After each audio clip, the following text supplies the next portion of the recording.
يا حبيبي ده اللي يخاف من العفريت، لا لا لا لا لا. اوكي، هلا والله يا اصدقاء، عاملين ايه؟ انا عملت قهوة زي ما انتم عارفين ومتعودين عليا دايما. اتاكد بس ان البتاع شغال عشان انا بحس انها مروشه قوي وانا باجي اصور، ما تفهموش ليه. فالمهم، وشفتوا الحركه الجديده دي عملتها علشان ابطل اتشغل بالمايك. وادعوا لي كده ربنا يفتحها عليا واجيب مايك بروفيشنال اكتر وبطل الحركات المتخلفه اللي انا بعملها. بس الجيش قالك اتصرف يعني، فانا قلت اتصرف. المهم ان احنا موضوعنا النهارده عن اكتر حاجه بتعطل البني ادمين، وتقريبا كانت بتعطلني برضو ولسه بتعطلني، الا وهي الخوف من الاحراج او الخوف من الفشل. انت خايف الناس تقول عليك ايه الهبل اللي الشخص ده بيعمله، ايه القرف ده، او يعني ايا كان، بس انت خايف الناس تحكم عليك وتقول ان الشخص ده فاشل، تقول ان الشخص ده جاهل، تقول ان الشخص ده عبيط، تقول ان الشخص اي حاجة. يعني انت خايف عامة من نظرة الناس ليك، خايف انك تبان بشكل مش كويس قدام الناس. ودي من اكتر فعلا الحاجات اللي بتعرقل نجاحاتنا، وبتعرقل خطوة اصلا البداية، ان احنا اصلا بنخاف ناخد الفيرست ستيب في اي حاجة. بداية يعني هتلاقوا الموقف ده بيحصل معانا كتير قوي، ان احنا بنخاف نرفع ايدينا لو في لكتشر او في حاجة ان احنا نجاوب، رغم اننا احيانا كتير بنكون عارفين الاجابة، ولكن بنتكسف. ما تفهموش، بنتكسف نعلي صوتنا قدام الناس، بنتكسف يبقى علينا يعني يبقى الاضواء علينا متوجهة لينا او كل الناس بصلنا. بنتكسف قوي ان احنا نغلط، او ان حد مثلا دكتور مثلا يرد علينا بطريقه مش حلوه. وطبعا بتحصل مواقف قدامنا كتير خلتنا ان احنا عمقت الاحساس والشعور ده جوانا، انه شوفوا هيضحكوا عليك ازاي، شوفوا ان مثلا الدكتور هيقعد يقولك والله شوفوا صاحبكم ده اجابه عبقريه، اجابه مش عارفه ايه، وبعد كده يروح فهم مره واحد اللي هو قالب بقى اللي هو ما تعملوش زيه ده، مش عارفين انتوا بيحصل كتير. فانا بجد يعني طول عمري كنت بتضايق قوي من اي حد بيعمل كده، لان انت كدكتور بالذات المفروض ان انت تكون بتوجه اكتر الطلبة بتوعك وتشجعهم، حتى لو مشاركتهم دي غلط، بس فكرة المشاركة في حد ذاتها ده كونسبت مهم جدا في حياتنا. ده بجد حاجة مهمة، ولازم الكل ان هو يكون انا عارفة ان احنا قدراتنا بتختلف، وعارفة ان احنا مش كل الناس بتحب تظهر قدام، يعني تتكلم وتظهر، مش كل الناس عندها حتة البابليك سبيكينج سكيلز دي. ناس كتير بتحب تحتفظ برأيها لنفسها، ولكن يعني هي سكيل مهمة جدا ومهارة محتاجين كلنا عشان نشتغل وعشان ننجح في حياتنا، ان اتليست ما نكونش بنخاف نستخدمها. ممكن نمانج استخدامها، يعني ما تبقاش عمال على بطال، ودي حتة هنجيلها ان شاء الله يا رب ما نساش. بس بجد ان احنا فعلا يعني ما تبقاش احنا مش عارفين اصلا، وبنخاف جدا نقرب من الحتة دي، وبنخاف جدا نعلي صوتنا ونشارك برأينا، خوفا من الانتقاد، خوفا من الناس تبعد عني، الناس تضايق مني، تتجنبني، او ان انا افضل اعمل ده كتير بغرض جذب الانتباه، او بغرض ان انا فاكر ان دي حاجة حلوة، فانا عمال اعيد وازيد واقاطع واعمل حاجات بعطل زمايلي او بعطل صحابي. وده بينطبق طبعا، احنا ذكرنا موقف واحد، ده بينطبق على حاجات كتير. المهم خلينا فانا بقى يعني الفكرة دي جات لي، كانت بتجيلي كتير قوي، ان انا بخاف، وان انا في صورة معينة كده عند الناس ليا، يعني هم شايفيني بصورة معينة، فكنت حاسة ان انا محصورة في حتة، يعني انا هم زنقني في زون معينة كده، شايفيني برسبكتيف معين، فبقيت اللي هو خايفة ان انا اطلع، او خايفة ابوظ الصورة دي، او خايفة يتقال ايه ده، هي مش كده، هي مش شاطرة فعلا، هي مش ذكية فعلا، هي مش لبقة فعلا، يعني فاهمين اللي هو انا اتحطيت في اطار معين، فانا خفت قوي ان هما ينزعوا مني بقى الايه الصفات الحلوة دي. فبقيت عايزة طول الوقت احافظ على شكلي، واحافظ على الصورة اللي هما حطوها لي دي، والاطار اللي رسموني فيه ده، مش عايزه اخرج منه خالص، عايزه قدر الامكان افضل الشخص او يعني ده من وانا الطفله اللبقه اللي بتعرف تقول ايه وما تقولش ايه، النبيهه الذكيه اللي بتلقط الحاجه بسرعه، اللي مش عارفه ايه. كنت اصلا انا ولا في عمري في حياتي كنت بلقط الحاجه من اول مره، ولا كنت بلقطها بسرعه. فبس كنت بخاف اقول ان انا مش فاهمه، علشان اللي هو ايه ده كنزي مش فاهمه، مع انه حاجه طبيعيه. بس انا كان في بالي اللي هم شايفين انه اي حد ذكي او اي حد بيجيب درجات حلوه فهو لازم يكون نبيه بقى وبيلقط الحاجه من اول مره، ودي اصلا مش حقيقه. يعني زي ما قلت احنا قدراتنا مختلفه، ممكن نوصل لنفس النتيجه ان ناس كتير مثلا او ان كذا حد انا وزمايلي بنجيب درجات عاليه، بس حد عشان يوصل للدرجه دي عمل مجهود فلاني، حد تاني احتاج مجهود اكبر شويه عشان يوصل لنفس النتيجه. كل واحد فينا كان ليه طريقه مختلفه ان هو يحصل بيها او ان هو يفهم بيها المعلومه. انا من الناس زي ما قلت انا ما كنتش بفهم من اول مره خالص، وكنت بخاف ان انا اسال لحد ما بعدين اللي هو قلت ده برضه وانا طفله. الحمد لله انا ادركت ده بدري شويه. ايه المشكله ما بين اي حاجه؟ ايه المشكله؟ الناس دي ليها عندي ايه؟ يعني بتاكلني بتشربني بتعملني، ملهاش عندي اي حاجه. وحتى لو قالوا وحتى لو ضحكوا وحتى لو اسمها ايه استهزأوا بيا او سخروا مني، حاسه انه ماشي بعدين يعني كلمه بتلزقش يعني. اي نعم ماشي اللي هو احنا بنتضايق طبعا ومواقف بتأثر فينا، بس ستيل يعني اللي انت هتكسبه ان انا اكسب ان انا افهم وان انا اوصل لهدفي اكبر بكتير من انا ابص لمين قال ايه ومين ضحك على ايه ومين هزر في ايه ومين رخم في ايه. فاهمين؟ وكون انك تبقى مدرك حجم نفسك ومدرك قدراتك وعارف انت فين نقط قوتك وفين نقط ضعفك، ده بيخلي شوية ان مش سهل اي حد يأثر عليك بكلامه. مش سهل انك تقتنع ان انت فعلا غبي او انك فعلا ما بتفهمش. انا عارفة كويس ان انا بفهم، بس دي الطريقة اللي انا بفهم بيها، مش الطريقة اللي حضرتك عايزني افهم بيها، مش ان انا القط الحاجة من اول مرة، او مش الطريقة اللي انت عايز تشرحها لي. يعني بجد في الماث انا فاكرة ان انا الماث دي كانت من اصعب المواد اللي انا دايما عندي مشكلة معاها، الماث واي حاجة ليها علاقة بالكمبيوتر. كان عندي مشكلة في المادتين دول في المدرسة، وكنت بستراجل قوي ان انا يعني افهم الحاجة. كنت اللي هو باجي يعني دايما اكتر مادة ببذل فيها مجهود عشان احصل فيها نتيجة كويسة، وكنت بيعتبر شاطرة، بس كنت بحتاج الحاجة تعاد لي بقى 200 مرة عشان افهم.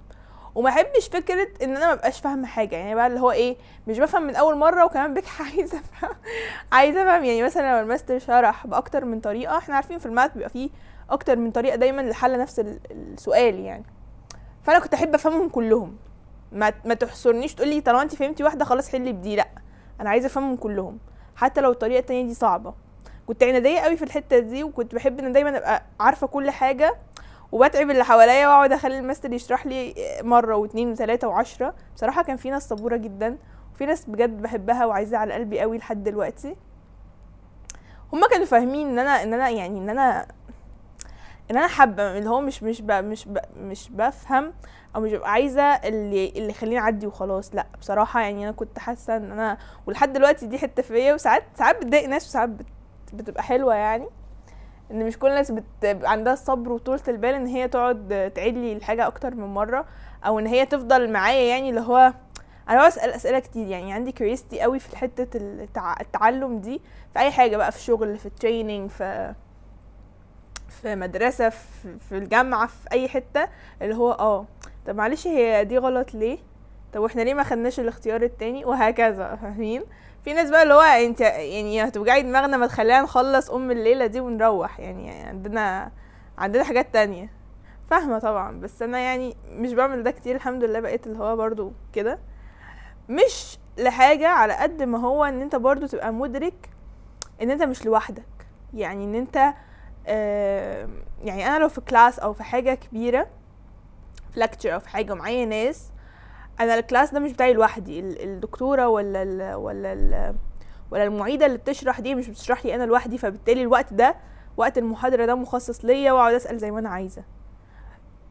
فانت لازم تحترم برضو ان انت معاك ناس محتاج تسيب لهم وقت علشان هما كمان يستوعبوا، لان انت لما هتقاطع كتير او لما هتتكلم كتير انت بتأثر على ناس تانية. فانت محتاج برضو انك يبقى عندك مراعاة للناس اللي حواليك، اللي هو انا مش طماع او ان انا مش اناني فهاخد كل حاجة ليا لوحدي والباقي يولعوا. انا عايزة افهم، المهم انا افهم. ماشي، انت مهم تفهم، مفيش ادنى مشكلة. يعني احنا بنتكلم بس في فكرة انك ما تخافش تشارك. اذا في وقت للمشاركة، اذا في وقت مخصص لده، ما تخافش تعمل ده. وما تخافش من الفشل، ما تخافش ان انت الناس تقول عليك حاجة. بجد في مقولة عجبتني قوي في الحتة دي، كانت بتقول embarrassment is the cost of entry. If you aren't willing to look like a foolish beginner, you'll never become a graceful master. والمقولة دي عملت حاجة كده زي ولعت لمبة في دماغي كده، اللي هو يعني صح. كان في موقف فترة كده في بداية دخولي للكلية عندي، كان عارفين لو تعرفوا حاجة عن حاجة اسمها TEDx يعني زي student activity بتتعمل في الجامعات وكده وفي المدارس. بجد هي حلوة، يعني عايزة ابقى احكي لكم عنها بعدين. فصاحبتي كلمتني قالت لي كنزي احنا بعمل TEDx عندي في المدرسة ومش عارفة ايه. نورجين، وجهت تحية لنورجي. فقلت لها ماشي، طب قولي لي ايه التفاصيل مش عارفه ايه. قالت لي هتبقي كذا كذا وهتعملي كذا كذا. حسيت الرول كبيره شويه على قدراتي بصراحه، مع ان يعني انا عندي مشكله شويه في حته ان انا بقلل شويه من اللي هو ببقى بخاف قوي من حته المسؤوليه. فببقى عايزه لو انا اتحطيت في الحته دي ابقى عارفه كل تفصيله، اللي هو يعني ايه مثلا ان ابقى تحت ايدي ناس، او ان انا بشرف على ناس، او ان انا المفروض بوجه ناس وانا مش عارفه كويس او مش عارفه كفايه اللي المفروض اكون عارفاه. مش عايزه اقصر، مش عايزه ابان ان انا مقصره او ان انا في حاجه مش عارفاها او مش ملمه بيها. فهي بصراحه شجعتني قوي وقعدت تقول لي عادي مش عارفه ايه، واحنا كلنا ايدنا في ايد بعض وهنعمل ده وكده. فاللي هو تمام ماشي يلا. دخلت، ومفروض ان انا كنت دوري كان curating counselor. الcurating counselor ده اللي هو الشخص اللي بيبقى معايا تيم. هو فالمفروض ان انا ببقى مسؤولة، او احنا التيم ده بيبقى مسؤول عن ان هو يتواصل مع، اولا على حسب الثيم بتاع الايفنت بنختار بقى الثيم، بنختار الناس السبيكرز الملائمين ان هم ييجوا يتكلموا في المواضيع الخاصة بالثيم ده. بنتواصل معاهم، بنعمل معاهم ميتينجز، حاجات كتير بقى بنتفق معاهم لحد اللحظات اللي بيطلعوا فيها على الستيج وبيتكلموا مش عارفه ايه. فاحنا بنكون محضرين المواضيع معاهم، بنمرنهم وبنشوف لو في مشكله او لو في غلط او لو في حاجه. بنراقب بقى كل الحاجات اللي هي ايه الخاصه بالايفنت من الناحيه دي. فانا طبعا يعني كنت اخدت حاجات ليها علاقه هو شويه في ليه علاقه بالPR اللي هو البابليك ريليشنز يعني. فانا كنت اخدت حاجات ليها علاقه بدي، بس برضو ما كانش عندي الاكسبيرينس الكافيه ان انا اعمل ده. جينا اللي هو ايه، قلت يا كنزي انت ارمي نفسك بجد، يعني خلاص عادي احنا كلنا بنتعلم هنا. فما عودش افكر قوي في responsibilities اللي عليا وان انا لازم اكون جامده طحن. وبقى ايه طحن دي، حاساها قديمه قوي يعني، فظيعه خطيره ما حصلتش قدام الناس ولازم اكون احسن حاجه. لا مش لازم خالص، عادي كلنا بنتعلم. وونس ما شلت من دماغي الستريس ان انا لازم اكون بيرفكت، وبدات احط الطاقه دي في ان انا اعمل ده، بدل ما اقعد افكر ازاي انا هظهر بشكل عامل ازاي، لا انا هحطها في حاجه بقى فعل بجد. كل حاجه اتغيرت بجد. يعني بقيت اولا انا كنت بعمل فعلا حاجات لاول مره بعملها، ومفروض ان انا بحاول اعملها باحترافيه شديده، علشان انت مش بس بتتعامل مع التيم بتاعك او يعني شكلك قدام التيم بتاعك، انت زي كأنك انت بتمثل الاورجانيزيشن بتاعتك. يعني انا بمثل TEDx لما بتكلم احنا كPR او احنا كcurating team، بنتواصل مع ناس من بره، بنعمل partnerships مع ناس من بره بقى، سواء شركات، سواء ناس اللي هم speakers سواء اي حاجة، فاحنا بنمثل المكان بتاعنا، فاحنا الواجهة بتاعته، فلازم اكون professional as much as I can. فكنت بحاول قوي ان انا اتمرن واحط effort، بس كنت بحاول ان انا ما اخليش الeffort ده او الستريس ان انا اظهر بشكل معين يعطلني ان انا اخاف ما اعملش الحاجة خالص. وبدأت افكر فيها من ناحية كمان انه في مثل شعبي جه في بالي اللي هو انا مش فاكراه قوي، بس هو في معناه اللي هو انت مفيش مهنة انت هتكون فيها معلم غير لما تكون فيها صبي، حاجة كده يعني، اللي هو انت مش تعرف تكون المعلم غير لما تكون صبي في البداية. فانا لو انا عايزة وبحب المجال ده وعايزة ابقى فعلا شاطرة فيه وبحبه وبستمتع بيه، انا لازم اقبل فكرة ان انا هكون في البداية عبيطة، او ان انا ممكن اقول كلام مش احسن حاجة واغلط واتعلم عادي عادي. ففعلا بدأت كنت بتكلم بقى مع ناس influencers معروفين وناس كده، اتكلمت مع كذا حد من الناس المعروفة، وبجد كان يعني بجد الحمد لله التجارب كلها كانت لذيذة، ما كانش في حاجة يعني مستفزة او حاجة رخمة حصلت معايا قوي، ما افتكرش. بس بجد استمتعت. يعني انت كمان اللي هو عارفين المثل بيقول اللي تخاف منه ما يجيش احسن منه، بجد يعني انت ممكن تكون خايف من حاجة وعندك تهويل ليها ومتخيل اللي هو طب لو اتلجلجت في الكلام ولا لو قلت كذا ايه اللي هيحصل، هيشوفني ازاي، مش عارفه ايه. ممكن تلاقي ناس بجد لطيفة وناس متفهمة جدا، اللي هو عادي كنت بتكلم ساعات ممكن اقول حاجة عبيطة جدا في الكلام وهم اللي هو عادي، يعني اما مش مركزين او بيركزوا وبيحاولوا ان هم يفكوك، بيبقوا عارفين ان اللي بيتكلم معاهم ده سنه صغير او كده. وحتى والله لو سنه كبير يعني كلنا بنغلط، كلنا انت ممكن تقول اي حاجة عبيطة بجد وانت بتتكلم مع صحابك او مع قرايبك او بايا كان، وتدرك بعدين اللي هو ايه اللي انا كنت بقوله ده. فزي ما قلت لكم كنت بعمل حاجة لأول مرة، كنت بتكلم مع سبيكرز لأول مرة، والشخص او الناس اللي بتحضر ايفانتس وعارفة الجو نعمل ايه ومش عارفة ايه، هتبقى عارفة قد ايه انك تتكلم مع ناس اللي هو انت بس بتبقى مجرد فولور ليهم، او ان مش مجرد يعني مش بقلل، بس اللي هو انت بتبقى عارفهم من بعيد، اللي هو انت بتبقى قاعد بتتابعهم بتعمل لايكس مش عارفة ايه بتتفرج عليهم، بس ما تتخيلش انك تيجي تتكلم معاهم، دي تبقى حاجة مربكة شوية.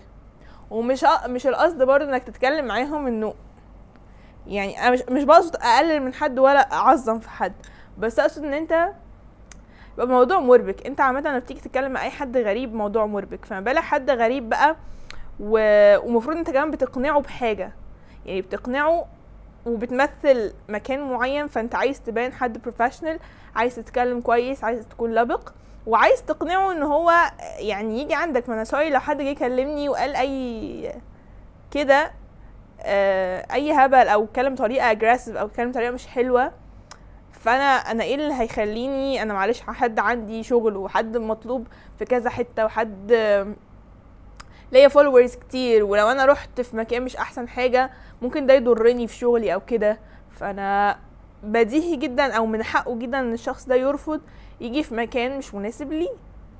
فانا بقى المفروض العب على الحته دي، فاهمين؟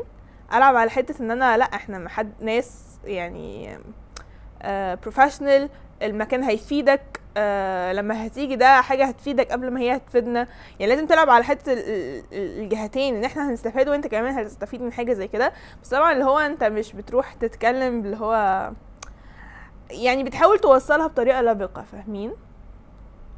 فانا كنت محتاجه ان انا اتمرن كتير، وكنت محتاجه ان انا اجرب كتير، وبسطت قوي بالتجربه. وزي ما قلت اللي تخاف منه ما يجيش احسن منه، بجد دي من احسن تجارب حياتي، من التجارب بجد اللي انا انبسطت فيها جدا جدا جدا. فلو هنطلع بحاجه من القصه دي، انه بجد وفي الاخر عايزه اقول لكم في الاخر في المراحل الاخيره زي ما قلت لكم انا جاست ما انا قررت ان انا كنزي انتي enjoy الجيرني دي، انت مش هتقعدي مع الناس دي تاني ولا هتكلمي الناس دي تاني ولا هتقابليهم تاني. اتبسطي ان انت بتعملي حاجه زي كده، انت بجد حاجه مش بتتكرر كل يوم. اتبسطي ان انت تعملي ده وانت عندك البوتنشال انك تعملي ده. الناس كلها بتقولك ان انت بتعرفي تعملي ده وشاطره في كذا ومش عارفه ايه، وانتي عارفه. المهم انك تكوني عارفه نقط قوتك ونقط ضعفك. ونقط ضعفي كنت بحاول اشتغل عليه، زي ما قلت لكم ان انا كنت بخاف ان انا اطلع بره الاطار اللي الناس رسمهولي، ان انا الحد الشاطر، الحد اللي ما بيغلطش، الحد اللي بيعرف يقول ايه وما يقولش ايه. طب ايه المشكله لو معرفتش مره يعني معرفتش مره المفروض ان انا ما اقولش حاجه معينه؟ ايه المشكله؟ قلت حاجه مش في محلها، ما جراش حاجه. بس ده مش معناه، زي ما قلت، مش معناه ان انا اسيب نفسي خالص ان انا اعبط واقول اي هبل، ولا معناه ان انا ابقى محاسبه على كل كلمه بالسنتوفه. لا، لا ده ولا ده، البالانس كويس ما بين الاتنين. انا هدي لنفسي مساحه من الخطا، وهبقى عارفه ان انا ممكن اعمل ده. واحيانا كنت بتعمد اعمل ده، زي ما قلت لكم في فيديو قبل كده، ان انا اتعمد ان انا اعمل حاجه مش احسن حاجه، وانا عارفه ان هي it's not perfect زي ما انا عايزه، بس علشان اعود نفسي ان انا مش هعمل حاجه perfect، ومش كل حاجه انا هعملها هتطلع بشكل مثالي، وابطل احاول اقلل من حته البرفكشنزم اللي انا بعملها دي، ان كل حاجه يا تحفه يا مش هعمل. فلا، انا ببقى عارفه ان في مساحه من الخطا، وبسامح نفسي وبتقبل نفسي، وبدي اللي حواليا مساحه ان هم يصلحوا لي، بتعلم منهم. يعني كان عندي ناس اكبر مني في المكان ده، كنت وحتى الاصغر مني، طول ما انا شايفه ان الحد اللي قدامي ده بيعمل حاجه اللي المفروض كده احسن مني، ايه المشكله ما اتعلم منه؟ ايه المشكله ما اتواضع عشان اتعلم وافهم انا ايه مشكلتي، ايه الصح اللي انا بعمله، وايه اللي محتاجه اشتغل عليه اكتر؟ ايه المشكله ما اعمل ده؟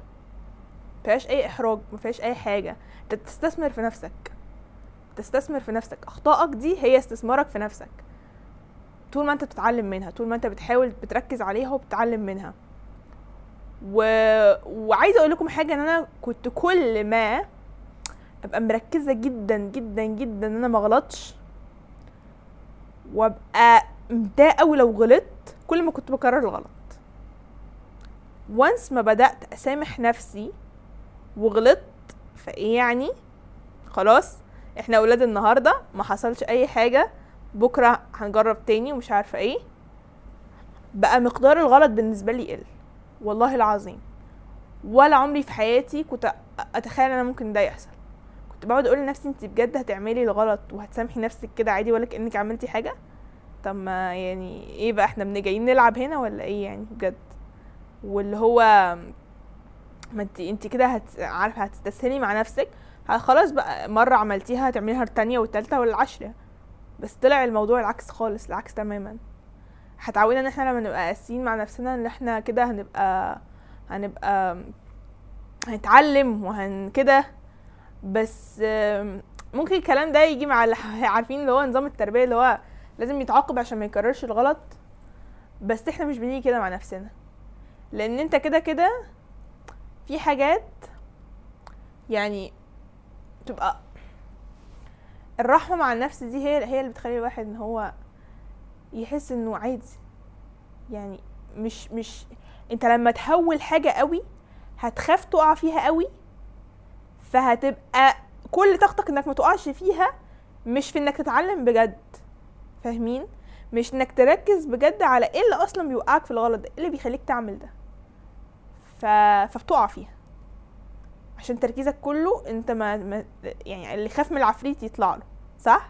هي كده، انت بتخاف قوي انك تعمل حاجه فتقع فيها، بتخاف قوي انك تتحرج وعمال تركز على كل كلمه انت بتقولها فتقوم قايل كلام غلط من كتر توترك انك ما تقولش كلمه غلط. فبس انا حاسه انا اتكلمت في مواضيع ملهاش اي علاقه ببعض. بس انا النهارده كنت بحاول ان انا ما كان بقالي كذا فيديو، مش فاكره كام، 2 او مش فاكره، بحاول ان انا اكون حاطه اوتلاينز للفيديو عشان انتقل من نقطه لنقطه بسلاسه كده من غير ما ادخل في مواضيع جانبيه، وعلشان وقت. ولقيت ان هي ما بتحددش الوقت ولا حاجه، هي ماشي، يمكن الموضوع بيكون شكله طالع لابق اكتر وطالع منظم، وان انا بنتقل من نقطه لنقطه مظبوط، يعني مش بدخل في حاجات فرعيه. بس في حته الوقت ما ظبطتش، وحاسه برضو مش هيظبط في الوقت، مع اني والله لو احلف لكم قد ايه انا نفسي ببقى عايزه ان مده الفيديو تكون صغيره، وبحاول اركز في الحته دي. بس بجد انا يعني حاسه ان الحل الوحيد ان انا ممكن اعمل ده ان انا اكون يا اما عامله الفيديو سكريبتد، فانا عارفه السكريبت هياخد وقت قد ايه مثلا، وده انا مش عايزه اعمله لاني احس ان الموضوع فيك، يعني حاسه ان انا طالعه متلقنه حاجه وبطلع اقولها، فمش عايزه اعمل ده. وتاني حاجه ان انا اعملها ان انا بقى اتكلم في موضوع فرعي اصلا، ما اتكلمش في موضوع كبير فاضطر اتطرق لكذا نقطه فالوضع يطول مننا، فانا محتاجه اتكلم على نقطه اصلا فرعيه في كل فيديو، وده حاسه ان هو هيخلينا يعني هنطلع بحاجه بسيطه قوي من الفيديو، فاهمين؟ يعني مش هعرف الفكره لازم تتاخد على بعضها، انا بحس كده، يعني لو هي فكره لازم تتاخد على بعضها، فكون ان انا اجزأها ممكن يخلي فيه خلل في ايصال الحاجه اللي انا عايزه اقولها. فمش عارفه بصراحه، يعني مش عارفه شوروا عليا بقى نعمل ايه. يعني انا بصراحه غلبت غلب حماري، فبجد مش عارفه. بس كده، باي.